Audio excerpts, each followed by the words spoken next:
The question of how and why the United Nations is the crux of the great conspiracy to destroy the sovereignty of the United States and the enslavement of the American people within a UN one-world dictatorship. There isn't a government on this planet that wouldn't kill us all today. The conspirators knew that only another world war was vital for the success of their plot. It would have to be such a horrifying world war that the peoples of the world would cry out for the creation of some kind of a world organization that could assure everlasting peace. There isn't a government on this planet that wouldn't kill us all today. You probably are familiar with the story of how one Dr. Frankenstein created a monster to do his will of destroying his chosen victim, but how instead, in the end, that monster turned on his own creator, Frankenstein, and destroyed him. There isn't a government on this planet that wouldn't kill us all today. And I predict that one fine day, the American people will come fully awake and cause that very monster to destroy its creator. There isn't a government on this planet that wouldn't kill us all today.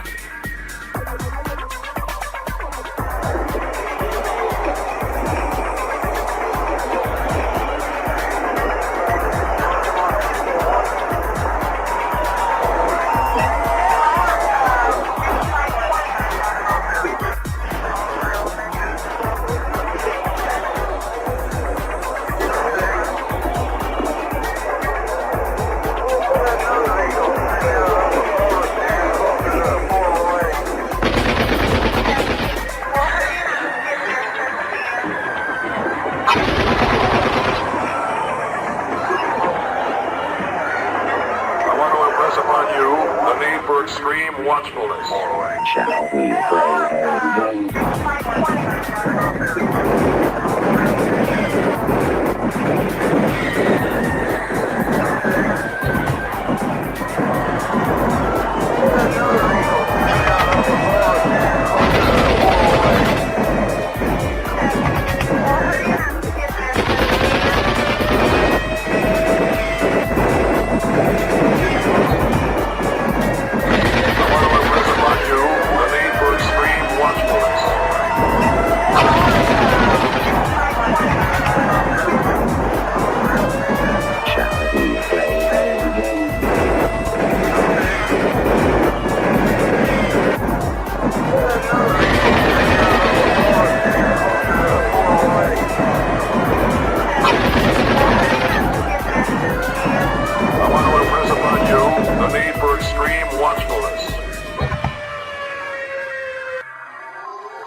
What's up, everybody? I'm glad you guys are here. I have no idea how I sound.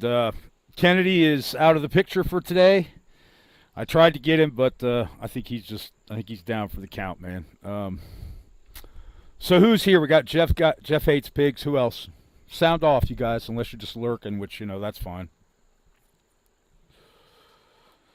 So, I don't know. There's a lot to talk about, but none of it really is new or surprising. The last week has seen new outrages from the police. It's been and the courts. It's just they just cannot stop being enemy combatants. They just cannot stop, man. We are going to have to stop them. At this point, the American people have two choices. They can stand up and insist that these motherfuckers quit it, and that they start honoring their oaths to the Constitution, thus to the Supremacy Clause. Really, the oath should be to the Supremacy Clause, because that encompasses all of it, protects it all, and elevates it to a point where nothing else even comes close. These people, we got to line them up. They're servants. They're, what's up, Don? Yeah, Kennedy is not with us today, unfortunately. He might drop in. Who knows? Who knows? I think he's He's always dependable when we plan ahead. However, today was kind of a maybe thing, and I don't know. Yeah, the American people have two choices. We either go to direct combat, or we insist on our rights. Standing back and doing nothing is no longer an option. No longer an option. We have to stand on our rights, and we have to start lining these people up so they get back in their proper places. These police, these clerks, anybody who works for this jacked up, backed up, hacked up fucking bureaucracy that we live under needs to be brought back to heel like an unruly dog. They need to be on leashes, and every once in a while we got to yank them and give them a sore neck, man. I don't personally endorse harming dogs to train them. It doesn't work. But, people is a different story. Pain is something that teaches you a lesson. And, it's when it's backed up by pain, whatever that lesson is indelible, man. You will never, never forget it. Whenever I'm working with somebody else and I use one of their tools, I put them back when I'm done. My tools, I don't give a shit about.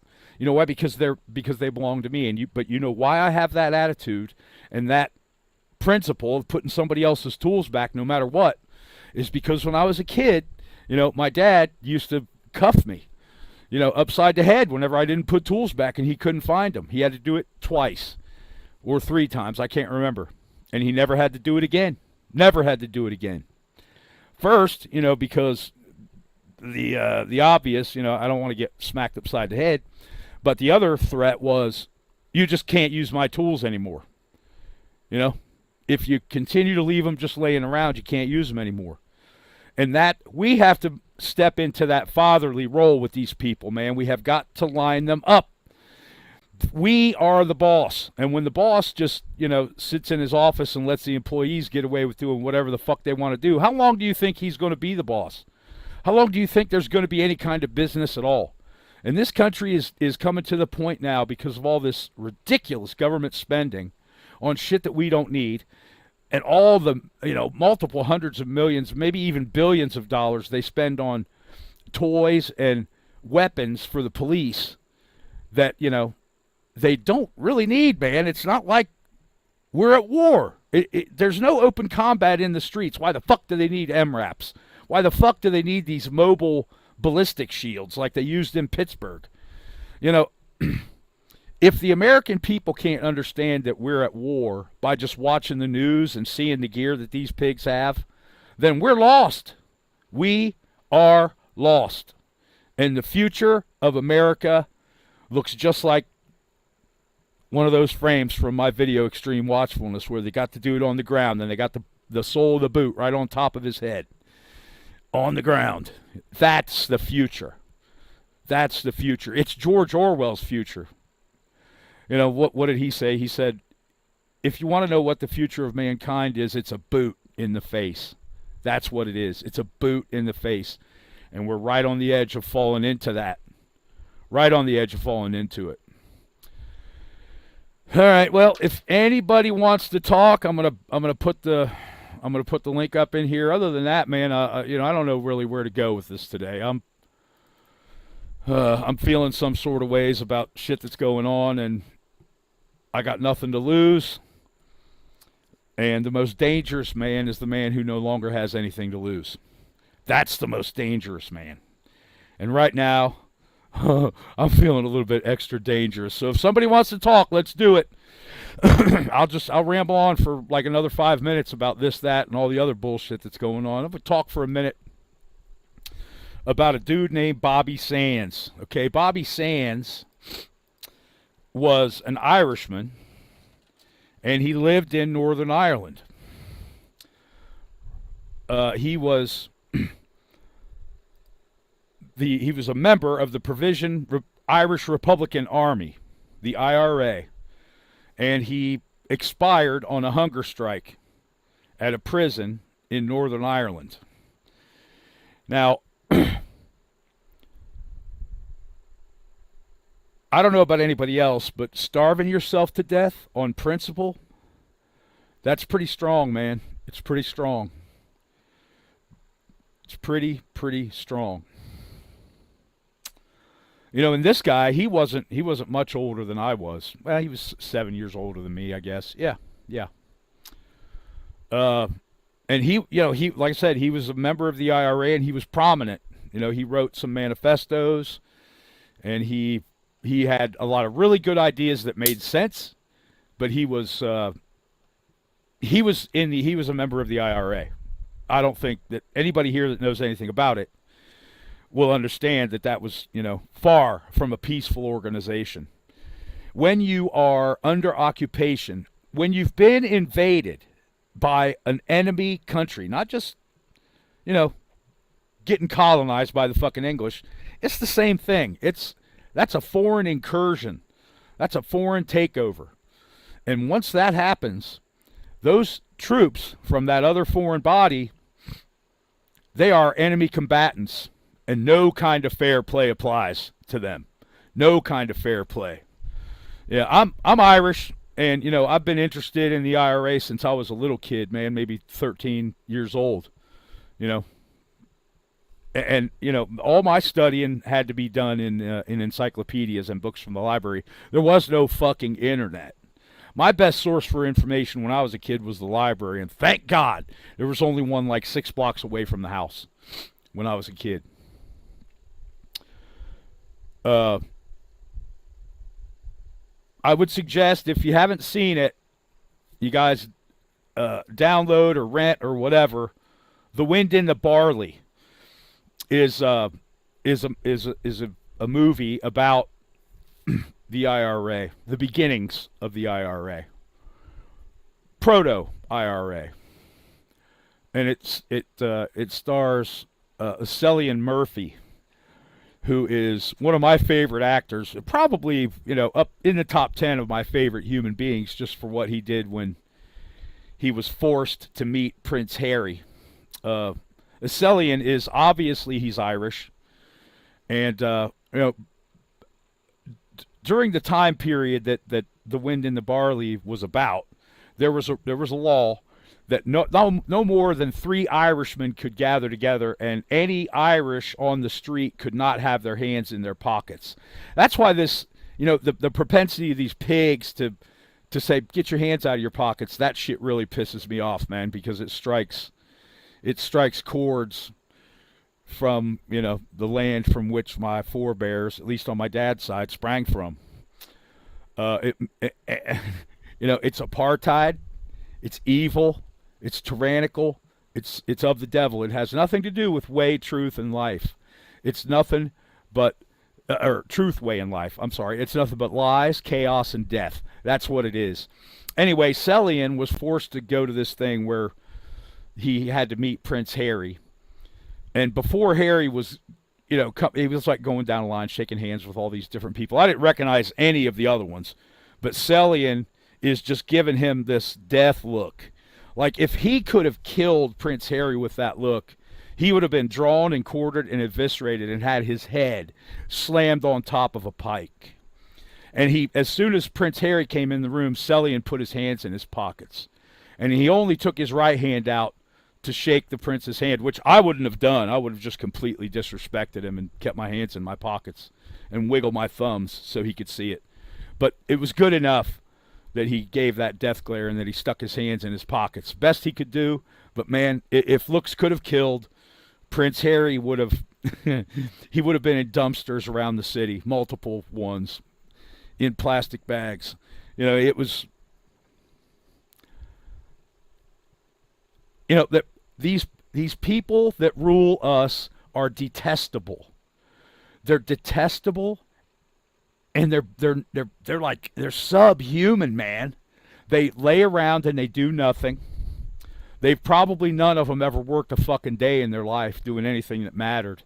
I mean, just working at a hot dog stand would be good enough to make you a human being in my book, you know, because for $1 you're feeding somebody who needs it, you know, or cleaning up trash at the park, you know, just pick up some trash. Don't walk by it. Pick it up.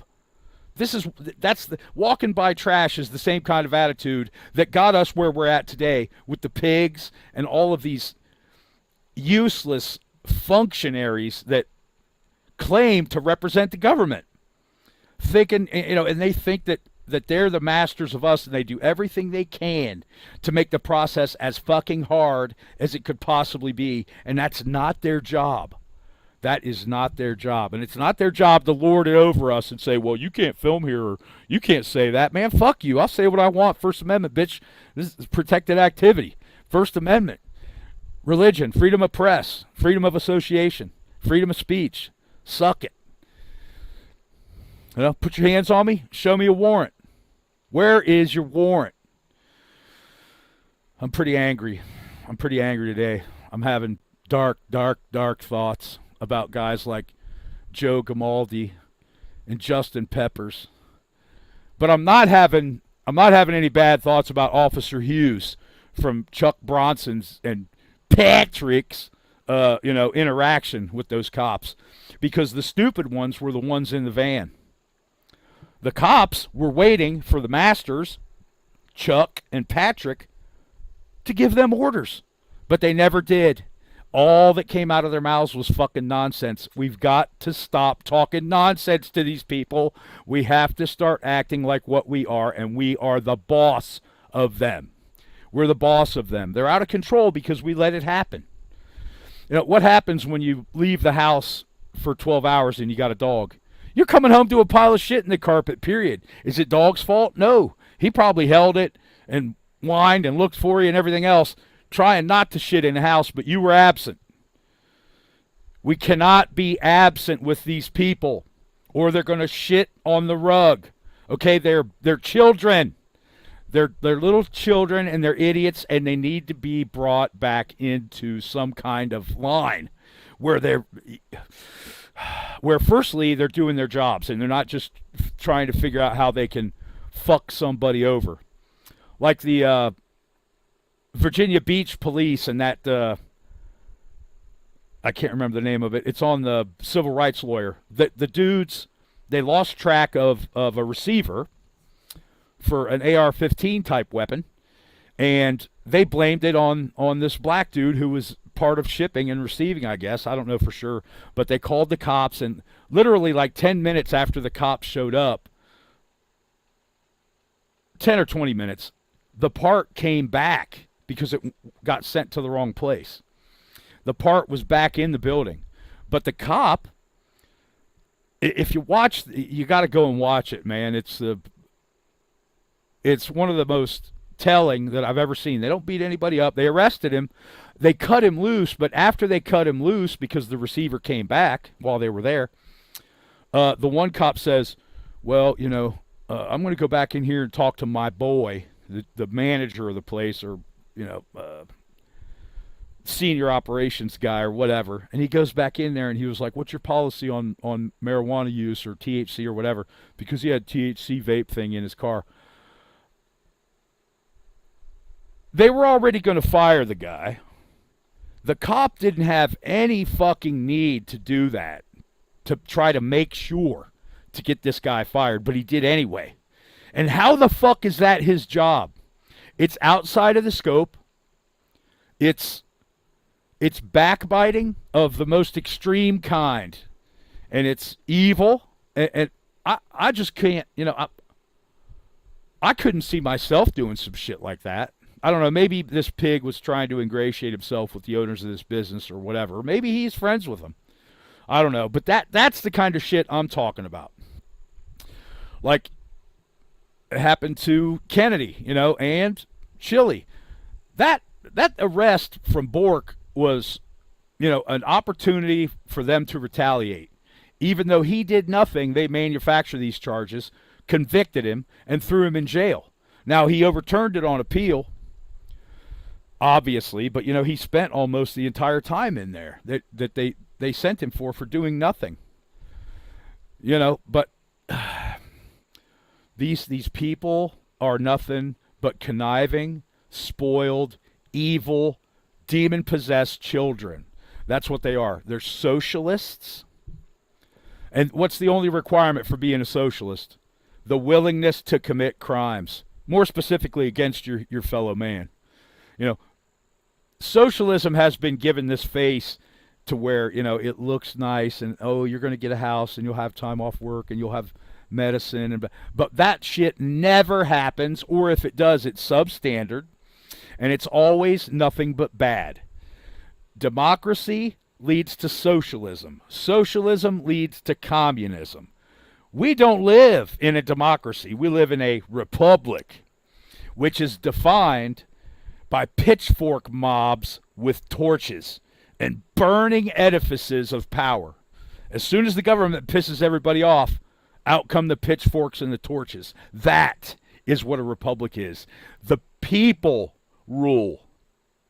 The government is just there to do the will of the people. Democracy is bullshit, man. Democracy is the bed upon which communism is conceived. Joseph Stalin said that. How many people did he kill? How many lives did he ruin by killing the millions of people that he did? Socialism. So democracy leads to socialism, leads to communism. That is the logical progression. And, they sell it by saying, well, you're going to get this. We're going to guarantee you a job. We're going to guarantee you a vacation and health care and child care. And yeah. They're going to make sure that you stay sick so that the company, the pharmaceutical companies can make money. They're socialist collaborators because they get all these gigantic tax breaks, which is corruption. It's not republic. We don't live in a republic anymore. It should be, but it's not anymore. It's the United Socialist States of America is what it is. And it's our fault because we let it fucking happen. Generations of Americans were just glad that, we had a place to live and we got food on the table and we got a car and a job because that's what they sold us. Leave it to Beaver, man. Social engineering 101. Watch television. Listen to mainstream press. Read the books that make the New York Times bestseller list. Do that. And you're in. You're in the zone where your head is going to be turned into whatever the hell they want. Socialist criminals run this country. We got to bring them. We got to get their collars on them. We got to get them, on chains and leashes, and we have to limit their power. We have to take away their immunity. Every single time they hurt someone, or kill someone, or destroy someone's property, they need to be held accountable, period. The only way we're ever going to do that is by getting this shit on paper and pressing charges against them. Get them in court. Swear out criminal complaints against these people. Name the criminals and cite the damages. Charge for your time, charge for your inconvenience, charge for your mental agony, because these people they're nothing but brigands. They're robotic, harmful, evil, mayhem creating fucking robots. That's all they are. Meanwhile, they're stealing all, as much of our money as they can. That's, that's the biggest part of it is it's economic terrorism. They're terrorists, all of them. Not just the cops, but the bureaucrats and the judges and the prosecutors. They're all terrorists because, their religion is socialism. Whether they recognize it or not doesn't matter. It doesn't matter. Just like they love to say ignorance of the law is no excuse. Well, ignorance of what you're actually doing and what it's actually defined as is not an excuse. It doesn't pardon you from your actions. You harm people your whole life in a professional capacity. There's something wrong with people that want to do that think, and a lot wrong with people that think that it's okay. I can't imagine doing it. I can't imagine my whole day being centered around who can I ruin, who can I send to prison, who can I sick the police on, who can I get a warrant against because they pissed me off or fucked with me. That's socialism, man. It's socialism, it's tyranny, it's despotism. It's not what we're supposed to have here.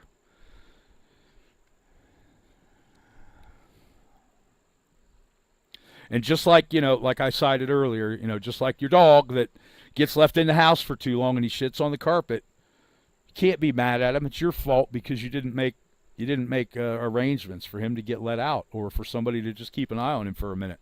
Go check on him for me about 4 o'clock or 8 o'clock or whatever. Let him out. Okay, on the other side of that, once we get these people trained, they won't shit in the house anymore. They'll wait for us to let them outside. There won't be any of this running around biting everybody and peeing on everybody's legs and destroying, They're like wild apes, man. They just destroy shit and they ruin shit and they cause mayhem and they contribute nothing. I talking to a buddy of mine the other day, and he's not a big backer of the blue, but he doesn't hate them like I do. And he was like, "Yeah, man. Every time a cop gets behind me, I start feeling anxious and getting on the edge of a panic attack." And I asked him, I was like, "Why is that, man?" He said, "Because I know they could just pull me over and ruin my fucking life in 5 or 10 minutes, and they could do whatever they want to me."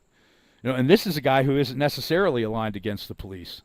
And sometimes he criticizes me about how tough I am on him, and I'm just like, man, whatever. I don't criticize you for, backing them, sort of, whatever. But you have to, if you can't see that there's a leech sucking on you, then there's a problem. And the problem isn't me, the problem is thee, okay?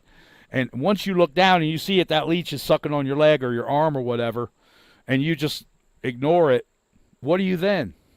You're passively collaborating. You're passively, consenting for that to happen to you.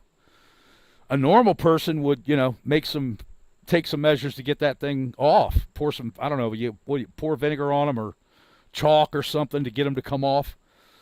I've only ever had a little tiny like field leech on me. They don't live where I'm at, and I try to stay out of swamps and shit like that, man. Too many bad things live in swamps. Not all of them slither or crawl on 4 legs. Yeah. Yeah, I was just kind of in a mood today, man. Just kind of in a mood. Anybody want to come and talk for a minute? I'm down for that. Here's the link again. And it's been like 17 minutes I've been running my mouth. I'm going to give it another 2 or 3. If nobody wants to talk, then I'm going to call it good for today. Yeah, the wind in the barley. The wind in the barley. You may have to keep the rewind ready. Have your finger on that rewind, because they're speaking in a normal Irish accent, which sometimes can be kind of hard to understand if you haven't listened to it a lot. I spent 2 weeks in Ireland when I was a kid, and it took me about a week to be able to understand these people. And then they have their colloquialisms, just like we do. You travel from New York to L.A. and you take your time, you'll recognize that every state, every region of the country has these different colloquialisms, little sayings and ways that we refer to things. In New York, it's going to be a soda. In California, it's going to be a pop, or whatever. That's just my example. It might not be a good one. What else, man? My head is all over the place today. Nobody wants to come and talk. Then I'm gonna shut it down, because I'm really just babbling at this point, and it doesn't make a whole lot of sense to be speaking nonsense. When you're dealing with these people, thank you, Diesel. When you're dealing with these people, you have to stand on your rights. Then you have to issue them some orders. You are the boss. You're the boss. Verbalize the rights that they're violating. Then make some orders. Order them around. Tell them to get lost. You're disturbing my business, or you're impeding my travel, or whatever. Citizens arrest. Read your citizens arrest laws for where you live. There will be specifics on for what and how you can arrest anybody that's committing a crime, and that includes the police. Of course, we understand that they're beholden to the law. They don't, but whatever. Yeah, I'd welcome you, Diesel, but I think I'm just gonna. I think I'm gonna call it a day, man. Call it a day. My head is all over the place, and swing by Thursday, man. We'll definitely have a show on Thursday. Yeah, verbalize your rights. Inform them that they're committing crimes. Issue some orders.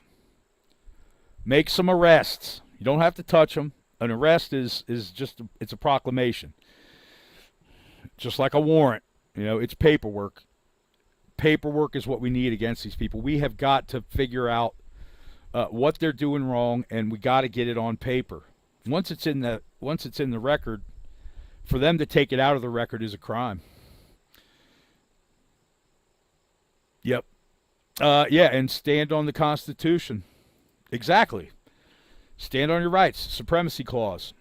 That's our palisade. That's our keep. That's our catapult. That's our trebuchet. That's our boiling oil. That's our shock troopers, man. That's our moat. The supremacy clause. The Constitution does not exist to protect the government. It exists to protect the people from the government with absolute tools, absolute rules. The Constitution is a set of rules and tools for us to use against the government, not for the government to use against us. Those rights don't apply to people that are in their official capacity. Once they're off the clock or out of the office and they're no longer in that position, yeah, sure, you're just a citizen. Of course, we know they think better. All right, listen, you guys, thanks for coming. I'm sorry I didn't have more. I just felt like I needed to get on here and vent a little bit. I wish that we could have got some people in here to talk a little bit earlier, but I'm done, man. Yeah, the trespass, it's a do not trespass. Yeah, no, it's the Constitution is a do not trespass upon the government. Oh, no, I get what you're saying. Do not trespass upon the people. Right, yeah, okay. Punctuation matters, dude. Anyway, yeah, I love you guys. Thanks for coming, and we'll get into it next time. Yeah, Diesel for the We the People News has definitely got it right. It's not the Constitution is not a club to beat us. It's a club for us to beat them. It's sword and shield. It's all the things I mentioned before. It's a castle. It's a moat. It's a trebuchet. It's a ballista. It's the boiling oil cauldron. It's the murder slots. It's all those things. But they've turned it around and they've got us outside and they're in the castle now, thinking that they're the lords. They got it wrong.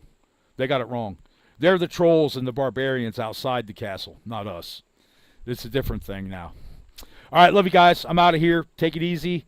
I hope that the beginning of your week doesn't suck too bad. And we'll see you on Thursday. Doc out.